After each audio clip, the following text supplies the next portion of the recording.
Hello everyone, welcome to another session, and in this session we'll be starting with a new chapter, that is locomotion and movement. So why there is a need to study this chapter? It is because your skeletal system, your muscular system and your nervous system, they work in a coordinated and in a synchronized manner to bring about movements in your body. Now there is a difference between these two terminologies. Movement क्या होता है? Any sort of bodily change. For example, there is a desk and over that a book is kept. So when you move your hand, अब जब आप अपने हाथ का flexion और एक्सटेंशन करते हैं, इसे हम मूवमेंट कहते हैं. But what is locomotion? When you change your place, that is, if a person is standing at a position B, then after a certain time the person is standing at position B, so there is a change in the place, so this is known as locomotion. Now how does this locomotion and movement happens? हमारी body में कोई भी stimulus आता है, वो motor nerves के through is carried through your brain. वहाँ से नर्व इम्पल्स जनरेट होती है, आपके जो मसल फाइबर्स हैं दे कॉन्ट्रैक्ट, आपका स्केलेटल सिस्टम में मूवमेंट आता है एंड आपकी बॉडी की जो है प्लेस चेंज हो जाती है, या आपकी बॉडी में स्ट्रक्चरल चेंजेस आ जाते हैं. Now the skeletal system, it comprises of bones which are 206 in numbers. They along with the muscular system they are joined to the skeletal system. वहाँ पे उनका origin और insertion होता है. जब muscle contract होती है तो आपका skeletal system में जो है movement आ जाता है. So now starting with the chapter, movement is one of the significant features of living beings. Animals and plants exhibit a wide range of movements. Streaming of protoplasm in the unicellular organisms like amoeba is a simple form of movement. Movement of cilia, flagella and tentacles are shown by many organisms. Human beings can move limbs, jaws, eyelids, tongue, etc. Now movement is one of the major characteristic of any organism. Movements हमारी body में क्यों होते हैं? They occur either because of food, for shelter, for habitat, for change of places because of environmental conditions, to protect ourselves from the predators, और because of our needs. हमें किसी भी चीज़ की ज़रूरत होती है तो उस चीज़ की तरफ हम अपना मूवमेंट करते हैं, ठीक है, चाहे हमें टेम्परेचर से बचना हो या टेम्परेचर में जाना हो, to protect ourselves from predators or to hunt for our own food. Now movements are also categorized into different types. किसी में बहुत ही सिंपल मूवमेंट होता है यूनिसेल्युलर ऑर्गेनिजम्स में, उनमें बॉडी में चेंजेस आते हैं, स्यूडोपोडिया बनते हैं. स्ट्रीमिंग मूवमेंट हो सकता है because of the presence of the cytoplasm. आपकी जो सेल होता है, जो यूनिसेल्युलर ऑर्गेनिजम्स होते हैं, कहते हैं साइटोप्लाज्म में स्ट्रीमिंग मूवमेंट्स होते हैं which can cause the movement of the whole body. Then coming to the more complex organisms, आपके वर्टिब्रेट्स, इनवर्टिब्रेट्स आते हैं. इनमें आप there are jaws, there are limbs, there are hands. तो उनके मूवमेंट्स की वजह से there are bodily changes. Some of the movements result in a change of place or location. Such voluntary movements are called locomotion. Now these locomotion are always voluntary movements, क्योंकि हम तभी locomotion करेंगे जब हमें किसी चीज़ की ज़रूरत होगी. For example, we have to go to hunt our own food. Now this is voluntary that we want to hunt our food, so we change our position from one place to another. Methods of locomotion performed by animals vary with their habitats and the demand of the situation. Now locomotion also varies. Aquatic animals में जो locomotion है वो different होता है. Terrestrial animals में locomotion is on the land and same is with the arboreal animals, जिसमें कि आपके birds आते हैं. So the locomotion is in the air. So the locomotion is varying with the kind of habitats. However, locomotion is generally for search of food, shelter, mate, suitable breeding grounds, favorable climatic condition, or to escape from enemies or predators. So these are some of the reasons why a person need to move and change his place, that is they have to perform the function of locomotion. Now coming to the types of movement, as I was telling कि हर organism में different types of movements होते हैं. तो आपके जो movements होते हैं वो mainly 4 होते हैं. अमीबॉइड होता है, सिलेरी होता है, फ्लैजुलर होता है और मस्कुलर होता है. So the first 3 are found in the protist, and the muscular type of movement are found in the more complex organism, that is the human being. So starting with the first type of movement, some specialized cells in a body like macrophages and leukocytes. Now why are we taking the examples of them? Because they have no shape. Way amoeba की तरह होते हैं, unicellular होते हैं, तो इसलिए हम इनका एग्जाम्पल लेके चल रहे हैं. It is affected by pseudopodia formed by streaming of protoplasm as in amoeba.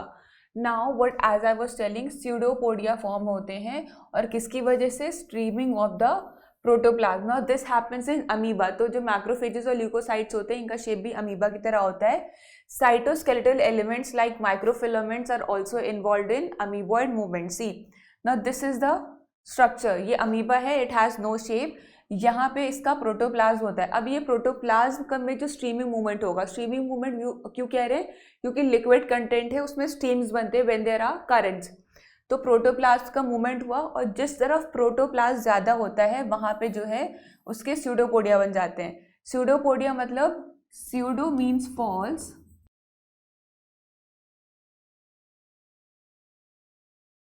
and podia means legs.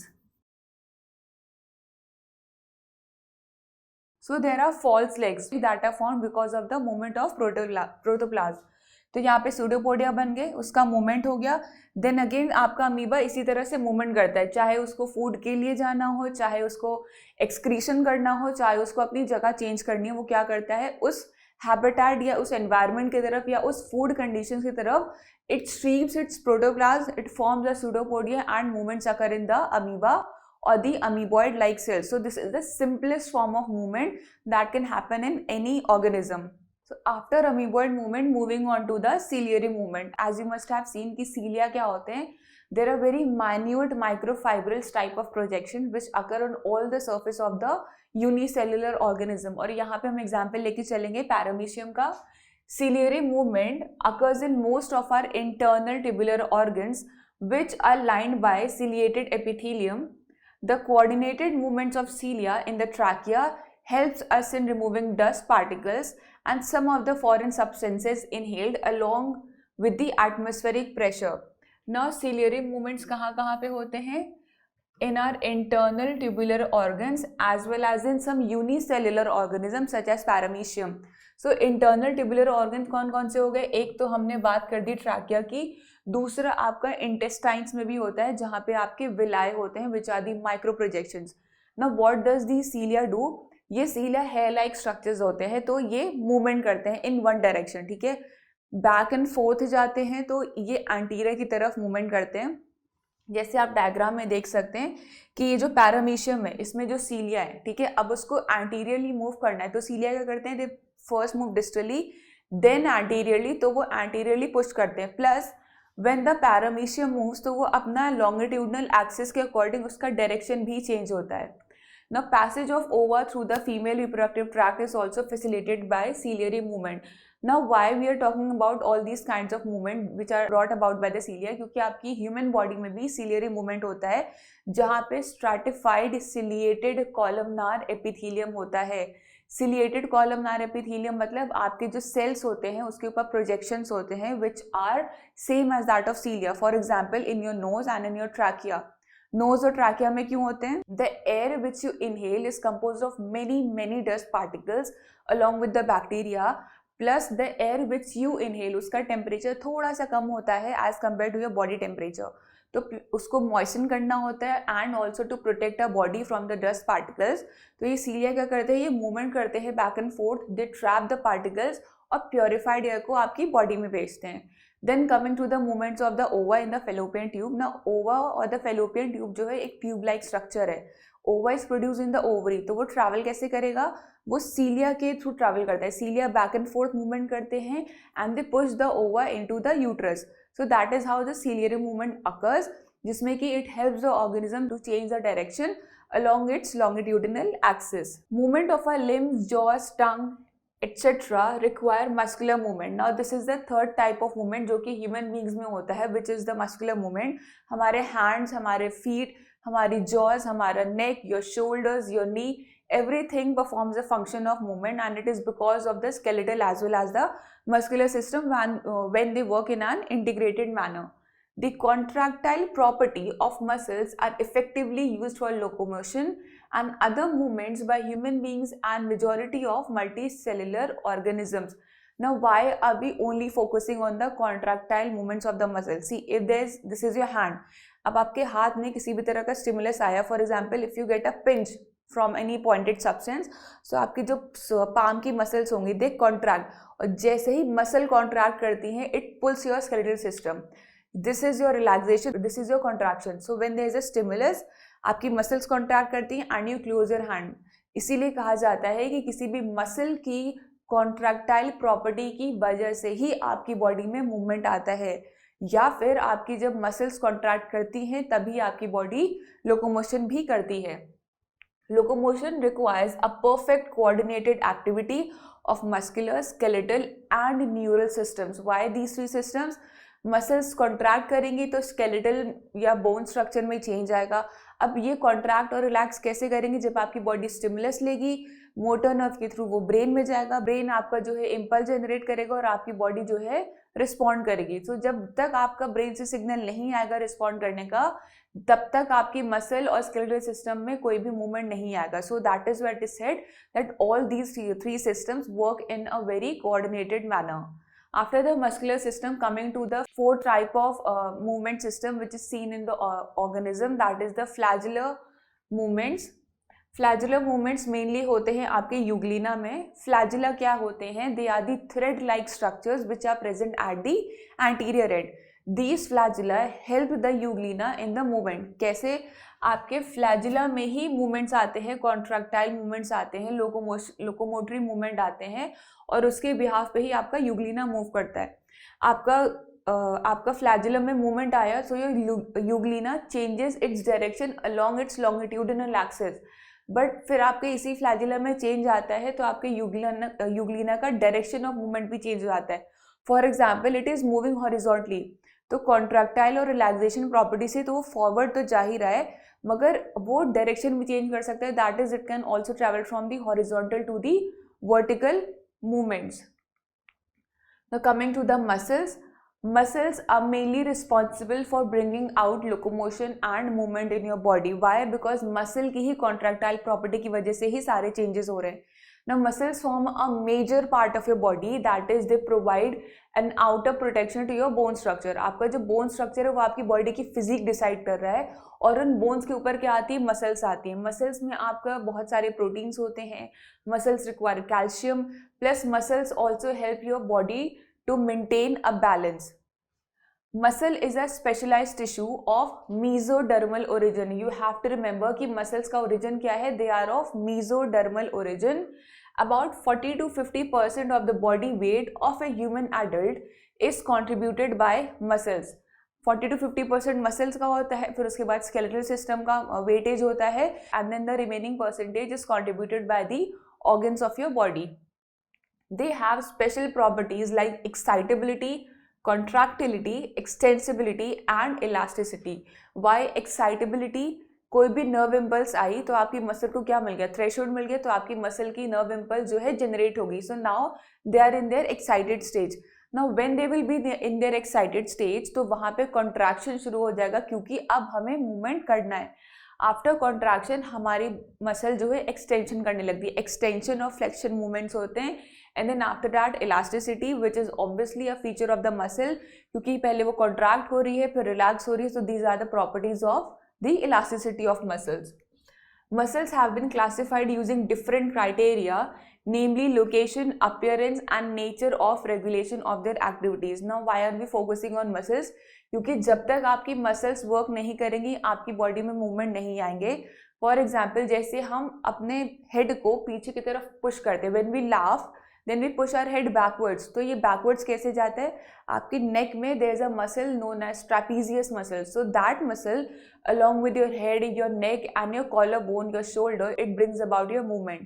Then coming to the movement of your hand, तो आपके हैंड में deltoid muscles होती है. जब आप किसी चीज़ को उठाते तो your deltoid muscle along with your elbow, along with your forearm and your shoulder bring about the movements in your body. Then फिर आपके thighs में muscles होते हैं. There are muscles in your body apart from that gluteus maximus, which is the muscle which are found in the posterior region, जो आपको बैठने और उठने में हेल्प करती है. Then the muscles in the lower abdominal region which helps you in respiration and various other movements. So all in all what I'm trying to say is कि आपकी बॉडी में जो different types of muscles होती हैं, they along with the skeletal system bring about changes in your body. Now these muscles are again classified into 3 types. क्यों? क्योंकि हमारी body में actions भी 3 तरह के होते हैं. एक तरह के वो होते हैं जो हम अपनी विल के अकॉर्डिंग करते हैं, जिनको हम वॉलेंटरी एक्शंस कहते हैं. which are brought about by striped or the voluntary muscles. Next category जो होती है वो involuntary actions होते हैं जो आपकी body में internally चलते रहते हैं 24/7, which are not according to the will, but they are happening because they are required for certain mechanisms of your body, and these are brought about by the involuntary muscles. Then the third category, cardiac muscles, which are only found in your heart. So coming to the skeletal muscle, जो कि सबसे पहली होती है, इनको हम striped muscles भी बोलते हैं या फिर हम इनको voluntary muscles भी बोलते हैं. These are closely associated with the skeletal components of the body. They have a striped appearance under the microscope and hence are called striated muscles, either striped, striated or voluntary. As their activities are under the voluntary control of the nervous system, they are known as voluntary muscles. For example, desk पे कोई भी चीज़ रखी, आपको वो चीज़ उठानी है, तो this action is under your control, so this is voluntary.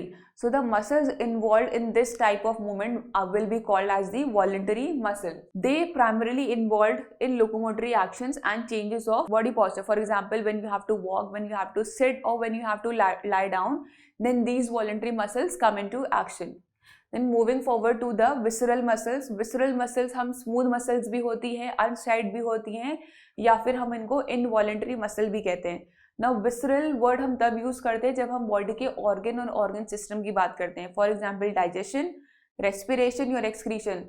This is not under your control, but the muscles are working here also. So ये क्या है, आपके कंट्रोल में नहीं है, नर्वस सिस्टम इसको कोऑर्डिनेट कर रहा है और हमारी विल के अकॉर्डिंग नहीं चलता, तो these are not under our control and hence they are known as involuntary muscles.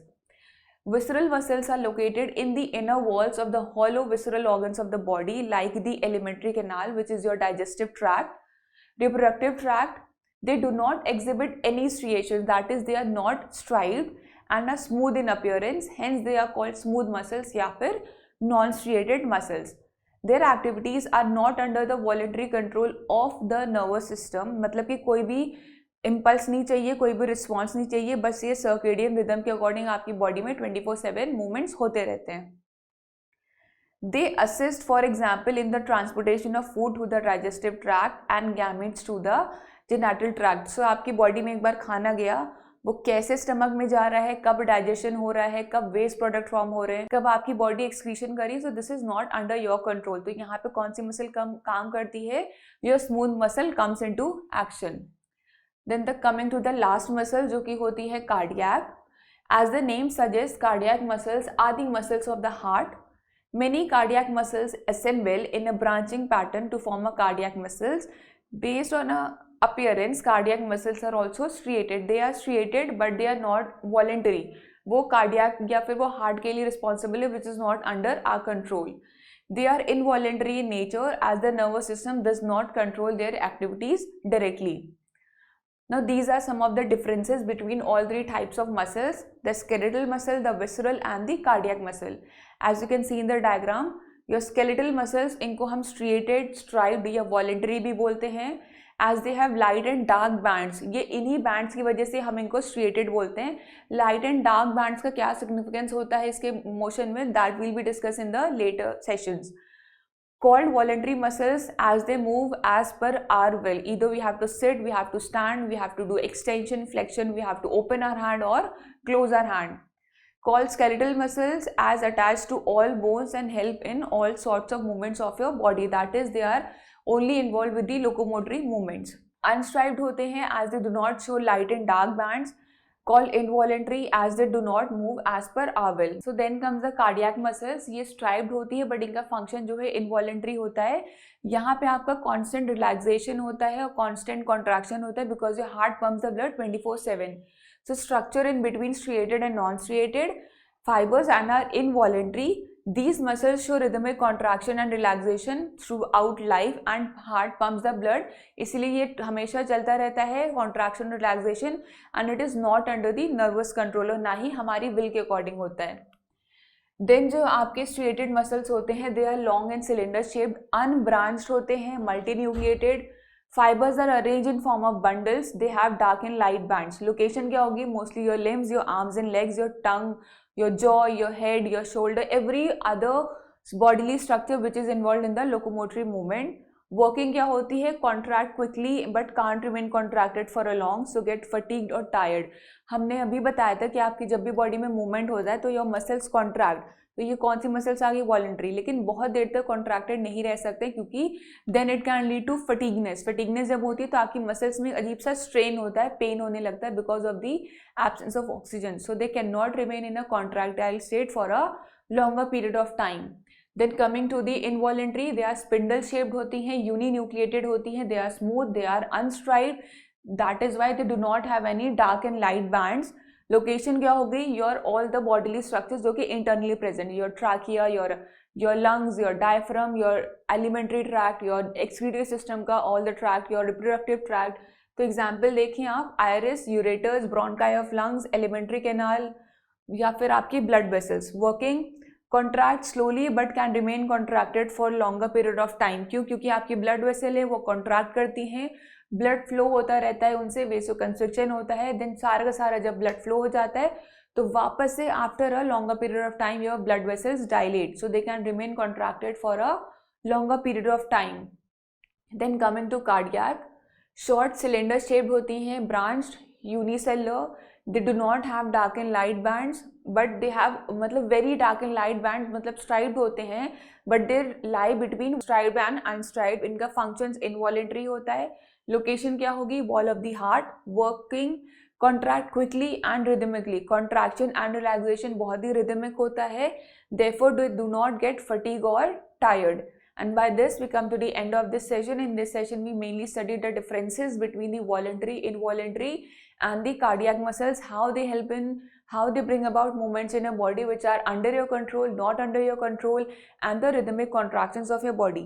So that is all for this session. Thank you so much.